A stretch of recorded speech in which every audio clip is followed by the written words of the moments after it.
రాజశేఖర రెడ్డి గారు ఉన్నప్పుడు పైసా ఖర్చు లేకుండానే డాక్టర్లు ఇంజనీర్లు అయినారు కదా. ఇప్పుడు బోర్డు ఇచ్చేది ఫీజు రీయింబర్స్మెంట్ కింద ఎంత? 35,000. అవి కూడా ఎవరికి ఇస్తాడో తెలియదు, ఎప్పుడు ఇస్తాడో తెలియదు. ఆ సర్టిఫికెట్లు ఇరుక్కుపోతే అవి ఎప్పుడు వస్తాయో తెలియదు. స్కాలర్షిప్లైనా చక్కగిస్తున్నాడా కేసీఆర్ గారు? ఆరోగ్యశ్రీ పనిచేస్తుందా ఇప్పుడు? ఆరోగ్యశ్రీకి కేసీఆర్ గారు హాస్పిటల్ కు బిల్లులు కట్టక ఇక హాస్పిటల్ ఆరోగ్యశ్రీ కేసులు తీసుకోవడమే మానేశాయి. ఎక్కడుంది ఆరోగ్యశ్రీ?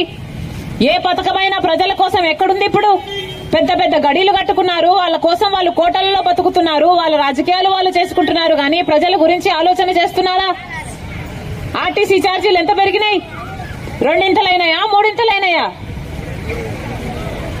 కరెంటు ఛార్జీలు ఎట్లున్నాయి? కరెంట్ వేస్తే షాక్ కొడుతుందా లేదా? పెట్రోల్, డీజిల్, ఏదైనా చక్కెర, నూనె ఏదైనా అలాగే ఉంది కదా. రాజశేఖర రెడ్డి గారు ఉన్నప్పుడు బియ్యంతో సహా గోధుమలు ఇస్తుండే, కందిపప్పు ఇస్తుండే, చక్కెర